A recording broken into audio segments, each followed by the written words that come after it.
আপনি সমর্থন দেন, ওই বান্দা বদ আমল করে যেই গুনাহ কামাবে, আপনার সমর্থন যদি ওই বদ আমলকারীর পক্ষে হয়, মনে রাখবেন মুসলমান, ওই বদ আমলকারী বদ গুনাহ করে বদ আমল করে যে গুনাহ কামিয়েছে, আপনার আমল নামায় মহান আল্লাহ পাক সমান গুনাহ লিখে দেবেন। পড়েন নাউযুবিল্লাহ। আমার দেশে জেনার লাইসেন্স আছে না নাই? মদের লাইসেন্স আছে না নাই? তাদেরকে যারা সমর্থন দিয়েছে, মদ আর জেনায় যত গুনাহ হয়েছে, যারা সমর্থন দিল তাদের আমল নামায় গুনাহ হবে কি না? কোরআনের আয়াত প্রমাণ। কোন আয়াত প্রমাণ? কোরআনের আয়াত, সূরা নিসা 85, নোট করে নেন। সূরা নিসা 85 নম্বর আয়াত। আল্লাহ তাআলা জানিয়েছেন, ভালো কাজ করবে সেখানে সমর্থন দেবে, সমর্থন দিয়ে যে সওয়াব কামাবে, ভালো কাজ করে যে সওয়াব কামাবে, সমর্থন দেওয়ার কারণে সমান সওয়াব আল্লাহ পাক তার আমল নামায় দান করবেন। আল্লাহর হাবিব সাল্লাল্লাহু আলাইহি সাল্লামের ঘটনা বলছি। আল্লাহর হাবিব সাল্লাল্লাহু আলাইহি সাল্লাম সাহাবায়ে কেরামগণকে নিয়ে বসে আছেন। এমন সময় একজন ভিক্ষুক আসলেন। আসার পরে বলছেন, ইয়া রাসূলুল্লাহ, ইয়া হাবিবাল্লাহ, আমি কর্মক্ষেত্রে অক্ষম হয়ে পড়েছি, আর্থিকভাবে আমি অসচ্ছল হয়ে পড়েছি। যদি আল্লাহর ওয়াস্তে আমাকে কিছু সাহায্য করতেন তাহলে আমার বড়ই উপকার হতো। এবার আল্লাহর হাবিব সাল্লাল্লাহু আলাইহি সাল্লামের পাশে বসে আছে হযরতে ওমরে ফারুক রাদিয়াল্লাহু তাআলা আনহু।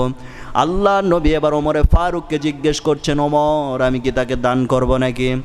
ওমরে ফারুক বললেন, হ্যাঁ রাসূল, আপনি দান করতে পারেন। এবার আল্লাহর হাবিব সাল্লাল্লাহু আলাইহি সাল্লাম যখন দান করলেন, ভিক্ষুক যখন চলে যায়, এবার ওমরে ফারুক জিজ্ঞেস করছেন, রাসূল গো, আমি যদি নিষেধ করতাম এরপরেও তো আপনি দান করতেন, তাহলে আপনি কেন আমাকে জিজ্ঞেস করতেন? জিজ্ঞেস করলেন। এবার আল্লাহর হাবিব সাল্লাল্লাহু আলাইহি সাল্লাম বলছেন, ওমর রে, আমি দান করে যে সওয়াব কামিয়েছি, শুধু তুমি সমর্থন দেওয়ার কারণে মহান আল্লাহ পাক তোমার আমল নামায় সমান সওয়াব দান করেছেন। পড়েন সুবহানাল্লাহ। এই জন্য নেক কাজের প্রতি যদি আমাদের সমর্থন থাকে, সওয়াব আছে না নাই? আছে। সম্মানিত হাজিরিন, তাহলে যে কথা বলতেছিলাম, রাজনৈতিক জীবনে আমাদের ইসলাম নাই, ব্যক্তিগত জীবনে ইসলাম নাই, পারিবারিক জীবনে ইসলাম নাই, সামাজিক জীবনে ইসলাম নাই, রাজনৈতিক জীবনে ইসলাম নাই। এবার আসেন সাংস্কৃতিক অঙ্গনে। সাংস্কৃতিক অঙ্গনে কি ইসলাম আছে? ইসলাম নাই। আর আমরা আখিরাতকে ভয় করি নাকি? সাংস্কৃতিক জীবনের ইসলাম, ইসলামের সংস্কৃতি আছে না নাই? আছে। কোরআনের নির্দেশ আছে, যদি তোমরা আনন্দ উল্লাস করতে চাও কোরআন দিয়েই করো। সুবহানাল্লাহ বলেন। কোরআন দিয়ে নির্দেশ দেওয়া হয়েছে যে তোমরা আনন্দ উল্লাস, ইসলামে নিষেধ নাই। আমরা চিন্তা করি হয়তো বা ইসলামে শুধু কান্নার নির্দেশ আসছে, না, ইসলামে হাসিরও নির্দেশ আসছে। আল্লাহর হাবিব সাল্লাল্লাহু আলাইহি সাল্লাম যখন মানুষের সাথে কথা বলতেন, সর্বদা তিনি হাসি মুখে কথা বলতেন। সুবহানাল্লাহ বলেন।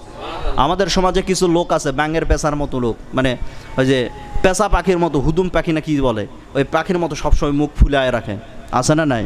মুখের মধ্যে কোনো হাসি নাই। অথচ আল্লাহর হাবিব সাল্লাল্লাহু আলাইহি সাল্লাম কখনো মানুষের সাথে হাসি মুখে ছাড়া কথা বলতেন। আল্লাহু আকবার বলেন। আল্লাহর হাবিব সাল্লাল্লাহু আলাইহি সাল্লামের কিছু আদর্শ এরকম আছে যে আল্লাহর হাবিব সাল্লাল্লাহু আলাইহি সাল্লাম যখন মানুষের সাথে কথা বলতেন, আমাদের কথা বলার সিস্টেম হলো সাইড থেকে কেউ যদি সালাম দেয় আমরা বাঁকা হয়ে মুসাফা করি, আছে না নাই? আছে। কিন্তু আল্লাহর হাবিব সাল্লাল্লাহু আলাইহি সাল্লাম সম্পূর্ণটা চেহারা ঘুরে, বডি ঘুরে তিনি মানুষের সাথে কথা বলেছেন। সুবহানাল্লাহ বলেন। এটা হলো রাসূল করিম সাল্লাল্লাহু আলাইহি সাল্লামের আদর্শ। আমার মুসলমান ভাইয়েরা, আল্লাহর হাবিব সাল্লাল্লাহু আলাইহি সাল্লামের জীবনী থেকে শিক্ষা নিতে হবে এভাবে। তাহলে সাংস্কৃতিক জীবনে ইসলাম মানার দরকার আছে না নাই? এমন সংস্কৃতির মধ্যে আমরা পড়ে গিয়েছি। আল্লাহর হাবিব সাল্লাল্লাহু আলাইহি সাল্লামের সংস্কৃতি কী ছিল? এই যে দেখেন বিবাহ অনুষ্ঠানগুলোতে আল্লাহর হাবিব সাল্লাল্লাহু আলাইহি সাল্লামের সংস্কৃতি হলো কি? আল্লাহর হাবিব সাল্লাল্লাহু আলাইহি সাল্লামের সুন্নাহ আমল কি? একটা আমল শিখিয়ে দিয়েছেন, সেটা হলো অলিমা খাওয়ানো। কি খাওয়ানো? অলিমা খাওয়ানো। অলিমা খাওয়াবে কে? মেয়ে পক্ষ না ছেলে পক্ষ? ছেলে পক্ষ। এখন কে খাওয়ায় বলেন? ছেলের বাড়ি থেকে একবারে 40-50 জন গ্যাড্ডি ধরে চলে আসছে, আছে না নাই? একবারে 40-50 জন চলে আসছে। এখন মেয়ের বাবার যত দায়ভার সব মেয়ের বাবার কাঁধে। যখন বলা হয় ছেলের বাড়িতে বৌভাত অনুষ্ঠান হবে, কতজন লোক নেবেন? বলছে বেশি হবে না, 15 মধ্যেই শেষ করেন, আছে না নাই? 15 মধ্যে শেষ করেন। যত দায়ভার সব মেয়ের বাবার উপর। এটা করা যাবে না। বরং ইসলামের শিক্ষা হচ্ছে ছেলে আয়োজন করবে। কে আয়োজন করবে? ছেলে আয়োজন করবে।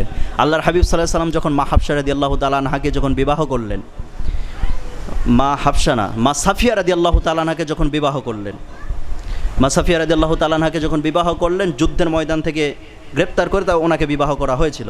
আল্লাহ নবী সাল্লাল্লাহু আলাইহি সাল্লামকে গোলাম না বানিয়ে তিনি বিবাহ করলেন। সুবহানাল্লাহ বলেন।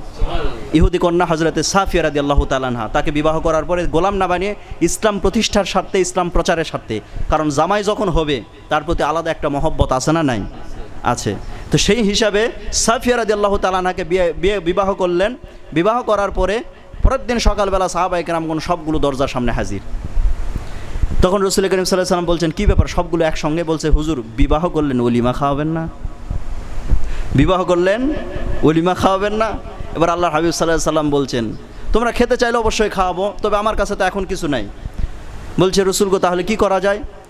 তখন রাসূল করিম সাল্লাল্লাহু আলাইহি ওয়াসাল্লাম বললেন, তোমাদের কাছে কিছু আছে? বলছে, হ্যাঁ হুজুর আছে। বলছে, তোমার কাছে কি আছে? বলছে, খেজুর আছে। বিভিন্ন জনের কাছ থেকে বিভিন্ন, কেউ বলছে হুজুর আমার কাছে হালুয়া আছে। এই সেই অনেক কিছু খাবার নিয়ে এক জায়গায় করলেন, ভর্তা করলেন। কি করলেন? ভর্তা বানালেন। সবাইকে একটু একটু করে ভর্তা দিয়ে বললেন, এটাই আমার এই বিবাহের অলিমা। পড়েন সুবহানাল্লাহ। তাহলে অলিমা খাওয়ানোর দরকার আছে না নাই? আছে। অলিমা খাওয়াতে হবে, এটা হলো ইসলামের সংস্কৃতি। আর এখন আমরা উল্টায় ফেলছি, সব খাওয়া দাওয়ার দায়িত্ব মেয়ের বাড়ির। আবার মেয়ের বাড়িতে আরেকটা অনুষ্ঠান চালু করছে, সেটা হলো গায়ে হলুদ। কি হলুদ? গায়ে হলুদ। এটা কি ইসলামে আছে? নাই। এগুলো হিন্দুরা চালু করেছে, সেই সংস্কৃতি আমাদের সমাজের মধ্যে নিয়ে এসেছি। মেয়ে তার ক্লাসমেট সমস্ত ফ্রেন্ডদেরকে দাওয়াত করে, সমস্ত ফ্রেন্ডরা আসে, আসার পরে মেয়ের গায়ে নিজে হাত দিয়ে হলুদ মাখায় দেয়। নাউজুবিল্লাহ বলেন। তারপর গাল টিপে টিপে হলুদ মাখায় দেবে। আস্তাগফিরুল্লাহ বলেন। এই সমস্ত কুকর্মগুলো আছে না নাই? ভুল বলতেছি না ঠিক বলতেছি? এগুলো সমাজের ভাইরাস, সামাজিক বাস্তব হচ্ছে।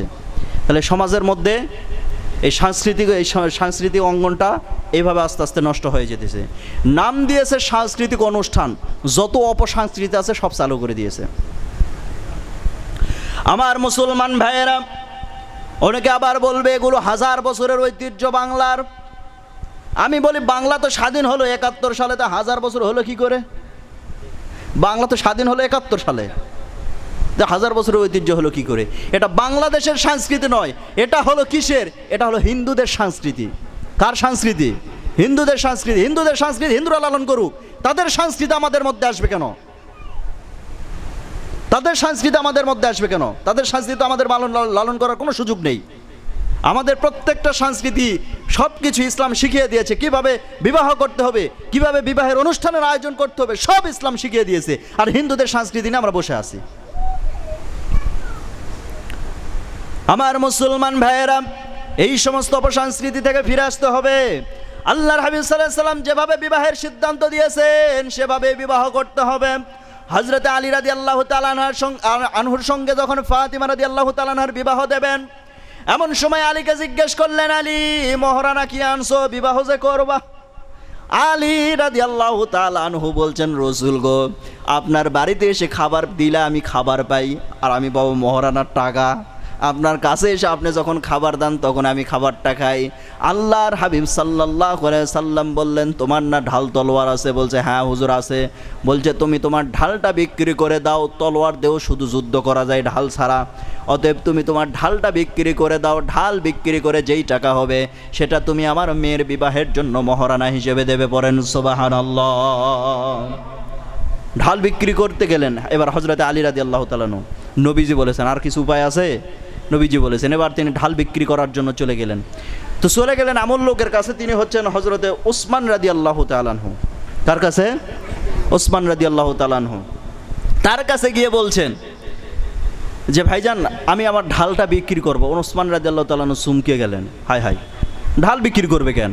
যার সম্পর্কে আল্লাহ রাব্বুল আলামিন বলেছেন আসাদুল্লাহিল গালিব, আল্লাহর সিংহ বা আল্লাহর বাঘ যেটাই বলেন, এমন উপাধি দেওয়া হয়েছে, সেই ব্যক্তি ঢাল বিক্রি করবে মানে তার কাছে তো ঢাল থাকা বাধ্যতামূলক।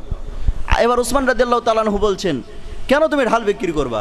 এবার বলছেন, উসমান ভাই, আল্লাহর হাবিব সাল্লাল্লাহু আলাইহি সাল্লামের কন্যা হযরতে ফাতিমা রাদিয়াল্লাহু তাআলা আনহাকে বিবাহ করব, তার জন্য মহারানার দরকার, মহারানার দরকার। এবার উসমান রাদিয়াল্লাহু তাআলা আনহু বলছেন, এমন ব্যক্তির কাছ থেকে আজকে ঢালটা আমার কিনতে হবে যে কোনো কথা চলবে না। এবার আলী রাদিয়াল্লাহু তাআলা আনহুর কাছ থেকে তিনি ঢালটা কিনে নিলেন। কিনলেন 300 দিরহাম দিয়ে। কয় দিরহাম?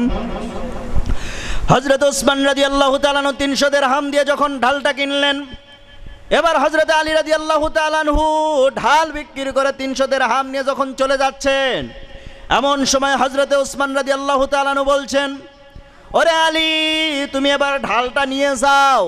এবার আলী রাদিয়াল্লাহু তাআলা আনহু বলছেন, উসমান, তোমার কাছে আমি ঢাল বিক্রি করেছি, ঢাল আমি নেব কেমনে? তোমার কাছে তো আমি ঢাল বিক্রি করে দিয়েছি। এবার ওসমান রাদিয়াল্লাহু তাআলা আনহু বলছেন, আলী, তুমি কিছুক্ষণ পর আমার ভয়রা হবা, কিছুক্ষণ পরে তোমার আমার ভাইরা হবা, তোমাকে তো অবশ্যই কিছু উপহার দিতে হবে। আমি তোমাকে তোমার বিবাহের অগ্রিম উপহার আমি তোমাকে ঢালটাই দিয়ে দিলাম। পড়েন সুবহানাল্লাহ। এই হলো ইসলামের শিক্ষা, এই হলো ইসলামের সংস্কৃতি। আর আমরা কোথায় থেকে কোন সংস্কৃতি নিয়ে এসেছি? যৌতুক দিয়ে চাপাই দিলাম মেয়ের বাবার মাথার উপরে যে এত লাখ টাকা দিতে হবে। আর মেয়ের বাবার একটা বিশাল সমস্যা হয়ে দাঁড়িয়েছে, সেটা হলো মেয়ের বাবা যদি একবার সরকারি চাকরিজীবী দেখে 5 লাখ 50 লাখ লাগলেও দেবে। ঠিক বললাম না ভুল বললাম? 5 লাখ নয়, 50 লাখ লাগলেও দেবে, একটা অবস্থা দাঁড়িয়েছে। আল্লাহ তাআলা আমাদেরকে অপসংস্কৃতি থেকে হেফাজত করেন, পরে না আমিন। আমার মুসলমান ভাইয়েরা, এটা হলো সাংস্কৃতিক জীবনের ইসলাম। এইভাবে প্রত্যেকটা পয়েন্টে ইসলাম, শিক্ষা জীবনে ইসলাম, শিক্ষা জীবনে ইসলাম থেকে আমরা সরে এসেছি। এই জন্য আমাদের সমাজের মধ্যে এই যে বেহাল দশা। আমার মুসলমান ভাইয়েরা, কিছুদিন পূর্বে আমি একটা স্কুলের গেটে লেখা দেখলাম, যে শিক্ষা করে এবং অপরকে শিক্ষা দেয় সেই উত্তম। আল হাদিস, কথাটা কি সত্য? বলেন বলেন। যে শিক্ষা করে এবং অপরকে শিক্ষা দেয় সেই উত্তম। আল হাদিস, কথাটা কি সত্য? 100% সত্য নয়।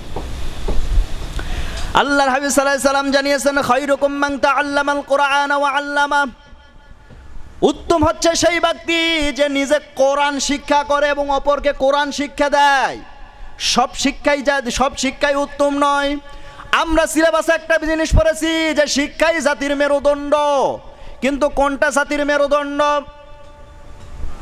সমাজের মধ্যে জাতির শুধু শিক্ষা মেরুদণ্ড নয়, কিছু কিছু শিক্ষা আছে যে শিক্ষাগুলো জাতির মরাদণ্ড হয়ে দাঁড়ায়। যে শিক্ষা অর্জন করার পরে পিতামাতার খেদমত ভুলে যায়, যেই শিক্ষা অর্জন করার পরে সন্তান হাতে অস্ত্র উঠিয়ে নেয়, যেই শিক্ষা অর্জন করার পরে হাতে মদের বোতল উঠিয়ে নেয়, যেই শিক্ষা অর্জন করার পরে শিক্ষকের গায়ে হাত তোলে, যেই শিক্ষা অর্জন করার পরে শিক্ষককে ধমক দেয়, সেই শিক্ষা কখনো জাতির মেরুদণ্ড হতে পারে না, বরং জাতির মরাদণ্ড হয়ে দাঁড়াবে। বরং সেই শিক্ষাই জাতির মেরুদণ্ড। যেই শিক্ষা অর্জন করে পিতামাতাকে সম্মান করবে, যেই শিক্ষা অর্জন করার পরে হালাল রুজির দিকে চলে যাবে, যেই শিক্ষা অর্জন করার পরে শিক্ষককে সম্মান করবে, যেই শিক্ষা অর্জন করার মধ্য দিয়া পরকালীন ভয় যোগাবে, যেই শিক্ষার মধ্য দিয়া মানুষের হৃদয়ের সমস্ত গুনাহের পাপ কাজ যা আছে সব মন থেকে মুছে যাবে, নেক কাজের দিকে উৎসাহিত হবে, শুধুমাত্র সেই শিক্ষাই জাতির মেরুদণ্ড। আর এখানে বলা হলো, খায়রুকুম মান তাআল্লামাল কুরআন ওয়া আল্লামা। যেই ব্যক্তি কোরআন শিক্ষা করবে এবং অপরকে শিক্ষা দেবে সেই হবে উত্তম। আমার তখন চিন্তা হলো, যেই বিদ্যাপীঠে ঢোকার সময় শুরুতেই লিখে দেওয়া আছে যে মিথ্যা কথা, এটা একটি মিথ্যা কথা, তাহলে বোঝেন গেটের মধ্যে যেই জায়গায় মিথ্যা কথা লিখে দেওয়া আছে সেই জায়গায় কি সত্য শিক্ষা হয় না মিথ্যা শিক্ষা হয়? মিথ্যা শিক্ষা হয়। সত্য শিক্ষার ধারে কাছেও তারা থাকে না, সত্য শিক্ষার ধারে কাছেও তারা থাকে না। আস্তে আস্তে সিলেবাস থেকে ইসলামী শিক্ষা ব্যবস্থাকে উঠিয়ে দেওয়া হচ্ছে। আর আমরা পড়ে আছি এখন এই ফতোয়া ওই ফতোয়া, এই সেই হাবিজাবি এগুলো নিয়ে, ঠিক কি না? আমি ঠিক বাকি সব ভুল। এই চিন্তা থেকে আমাদের ফিরে আসার দরকার আছে না নাই? আপনার দৃষ্টিকোণ থেকে আপনি ঠিক, কিন্তু আরেকজনের দৃষ্টিকোণ থেকে সে ঠিক। কারণ চিন্তাধারা এক একজনের এক এক রকম হয়। ওই হুজুরগণের যখন বিতর্ক দেখেতে মুসল্লিরা জিজ্ঞেস করে মাঝে মধ্যে যে হুজুররা যদি সব এক হয়ে যান তাহলে তো ইসলাম কায়েম হয়ে যায়, সব হুজুরেরা যদি এক হয়ে যান ইসলাম কায়েম হয়ে যায়। তা আমরা বলি যে হুজুরেরা সব এক জায়গায় আছে, হুজুরেরা সব এক জায়গায় আছে। মনে করেন গন্তব্য হলো ঢাকা, গন্তব্য কোথায়? রাজশাহী থেকে মনে করেন ঢাকা গন্তব্য। একজন যাচ্ছে প্লেনে, একজন যাচ্ছে ট্রেনে, আর একজন যাচ্ছে বাসে। 3 বন্ধু 3 গন্তব্যে যাচ্ছে। এখন বিরোধিতা যেটা হয় সেটা হলো, প্লেনে যে যাচ্ছে সে বলতেছে ট্রেনে যাস না, যে কোনো মুহূর্তে লাইন কেটে যেতে পারে। বাসে যাস না, যে কোনো মুহূর্তে অ্যাক্সিডেন্ট হতে পারে। এখন ট্রেনে যে যাচ্ছে সে বলছে প্লেনে যাস না, যে কোনো সময় বিমান দুর্ঘটনা ঘটতে পারে। বাসে যাস না, যে কোনো মুহূর্তে অ্যাক্সিডেন্ট হতে পারে। আর বাসে যে যাচ্ছে সে বলছে প্লেনে যাস না, যে কোনো মুহূর্তে বিমান দুর্ঘটনা হতে পারে। ট্রেনে যাস না, যে কোনো মুহূর্তে অ্যাক্সিডেন্ট হতে পারে। এই যে বিরোধিতাগুলো করতেছে, যৌক্তিক না অযৌক্তিক? যৌক্তিক বিরোধিতা, অযৌক্তিক নয়। সবাই যে সতর্কবাণী দিয়েছে সবাই কি যৌক্তিক সতর্কবাণী দিয়েছে, কিন্তু সবগুলা লক্ষ্য উদ্দেশ্য কোথায়? ঢাকা। ঠিক তেমন করে প্রত্যেকটা ইসলামী চিন্তাবিদ, ইসলামী দলগুলো বা ইসলামী চিন্তাবিদ ওলামায়ে কেরামগণের সবগুলো লক্ষ্য উদ্দেশ্য হচ্ছে ইসলাম প্রতিষ্ঠা করা। কেউ যায় প্লেনে, কেউ যায় বাসে, কেউ যায় ট্রেনে। বুঝাতে পারছি কথা? আরও সহজ করে বলি, মনে করেন এখানে একটা কাঁচের গ্লাসে হাফ গ্লাস পানি আর হাফ গ্লাস ফাঁকা আছে। শিক্ষক এখন দুজন ছাত্রকে বলছে, যাও তুমি গ্লাসের অবস্থা কি বিচার বিবেচনা করে আসো। এক ছাত্র যায় বলতেছে, দেখে এসে বলতেছে, স্যার হাফ গ্লাস ফাঁকা। কি বলছে? হাফ গ্লাস ফাঁকা। দ্বিতীয় আর একটা ছাত্রকে পাঠালো, তুমি যাই দেখে আসো। ও গিয়ে দেখে এসে বলছে, স্যার হাফ গ্লাস পানি। হাফ গ্লাস কি? যে ছাত্র পানি বলল সে ফাঁকার কথা উল্লেখই করলো না, যে ফাঁকা বলল সে পানির কথা উল্লেখই করলো না। আচ্ছা বলেন, দুই ছাত্রের মতামত সঠিক না ভুল? বলেন বলেন বলেন। দুজনেরই মতামত কি? সঠিক। শুধুমাত্র পার্থক্য চিন্তা ভাবনার মধ্যে। ওলামায়ে কেরামগণের মতামতগুলো ঠিক এই রকমই, শুধুমাত্র পার্থক্য চিন্তা ভাবনার মধ্যে। কথা বুঝাতে পেরেছি? আরও একটা এক্সাম্পল দেই। একজন এসে বলছে যে মাদ্রাসা ছাত্ররা ইংরেজি পারে না। কি পারে না? ইংরেজি পারে না, এরকম একটা কথা বলল। এটাকে আপনি পজিটিভ নেবেন না নেগেটিভ নেবেন? নেগেটিভ যদি নেন তাহলে কি হবে? যে ওই ব্যক্তিটা মাদ্রাসার ছাত্রদের বা মাদ্রাসার সমালোচনা করতেছে। একটু দরুদ শরীফ পড়েন, আল্লাহুম্মা সাল্লি আলা মাওলানা মুহাম্মাদ ওয়া আলা আলি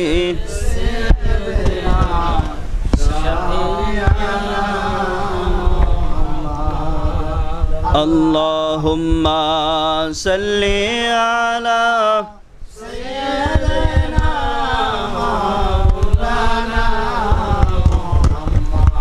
وعلى آل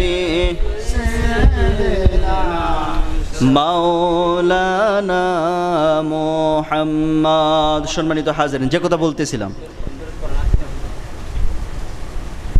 আরেকবার দর্শক করেন, আল্লাহুম্মা সাল্লি আলা সাইয়্যিদিনা মাওলানা মুহাম্মদ وعلى آل سيدنا شافعنا محمد اللهم صل على سيدنا مولانا محمد وعلى آل سيدنا। সম্মানিত হাজিরিন, যে কথা বলতেছিলাম, তো একজন এসে বলতেছে মাদ্রাসা ছাত্ররা ইংরেজি পারে না। এটাকে যদি আপনি নেগেটিভ নেন তাহলে কি হবে? সে মাদ্রাসা ছাত্রদের সমালোচনা করছে। কথা ভালো করে বুঝেন, মাদ্রাসা ছাত্রদের কি করছে? সমালোচনা করছে। আর এটাকে যদি আপনি পজিটিভ নেন তাহলে কি হবে? এর অর্থ সে মাদ্রাসা ছাত্রকে উৎসাহিত করছে, তোমরা ইংরেজি পারো না, ইংরেজি শিখো। কথা বুঝাতে পারছি? চিন্তাধারার মধ্যে পার্থক্য।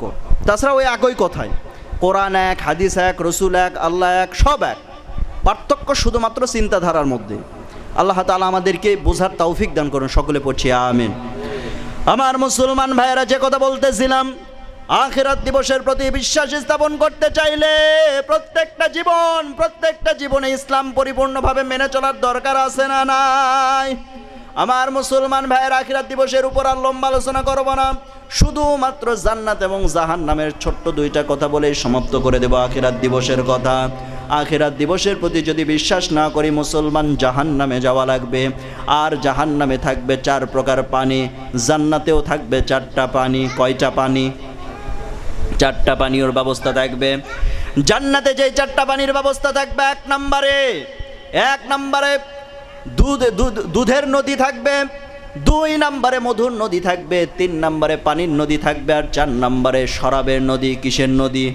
শরাবের নদী থাকবে। শরাব মানে মদ। শরাব মানে কি? মদ। তবে হ্যাঁ, এই মদ কিন্তু দুনিয়ার মদ নয়, এই মদ আলাদা হবে। দুনিয়ার মদ খাইলে মাতলামি আসে, কিন্তু জান্নাতের মদ খাইলে মহান রব্বুল আলামিন জান্নাতি বান্দাদের শরীরের শক্তি আরো বৃদ্ধি করে দেবেন। পড়েন সুবহানাল্লাহ। এই থাকবে 4টা পানির ব্যবস্থা।